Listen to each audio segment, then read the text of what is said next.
Nesses casos, a gente tem que voltar para o básico. Como eu sempre digo, né? Se você dominar o básico, você sai na frente de 70% dos devs do mercado. Né? A maioria não domina o básico. E não é à toa, porque dominar o básico é extremamente difícil. Eu também não domino o básico. Talvez seja muito difícil você encontrar alguém que domine de fato. O que a gente faz é lembrar que o básico é o poder. E aí, quando você lembra disso, você volta e estuda. Foi o que eu fiz. Então, eu voltei, dei uma estudada de novo para pensar em como que eu poderia resolver. E eu voltei para um conceito muito importante da orientação a objeto, que é a separação de preocupações, né? Ou do inglês SOC, né? Separation of Concerns. Separar as coisas. Seu código não pode fazer um monte de coisa ao mesmo tempo. O problema fundamental aqui é esse. Classes gigantes às vezes são inevitáveis, não tem como evitar. E não é um grande problema. Se você puder fazer classes menores, é melhor. Mas às vezes não tem como.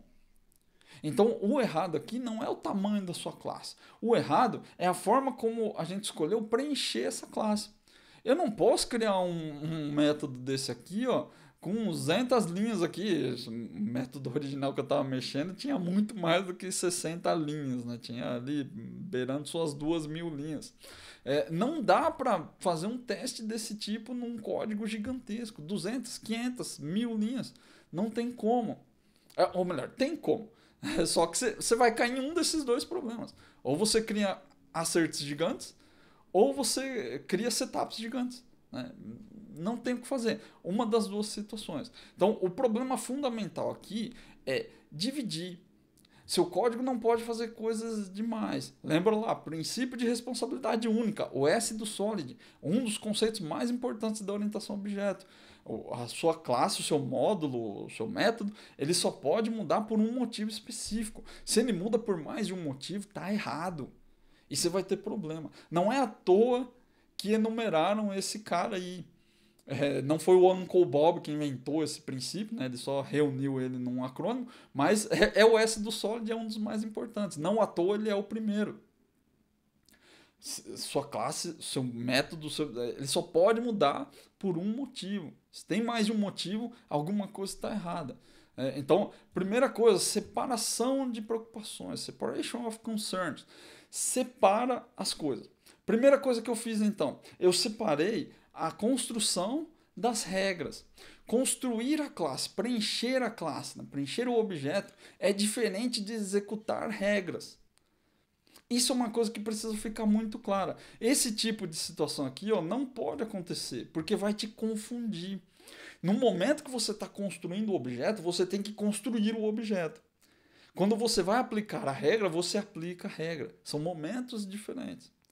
Então, deixa isso muito claro. Muitas vezes a gente mistura as coisas. A gente acha que é porque é fluxo, é um if. Mas isso aqui não é uma regra de negócio. Não importa. A sua classe de fluxo, ela não deve ter if com atribuição. Ó. If faz isso, atribui para aquilo. Isso é regra de negócio. Você está comparando coisas. A classe de fluxo, ela tem que perguntar coisas.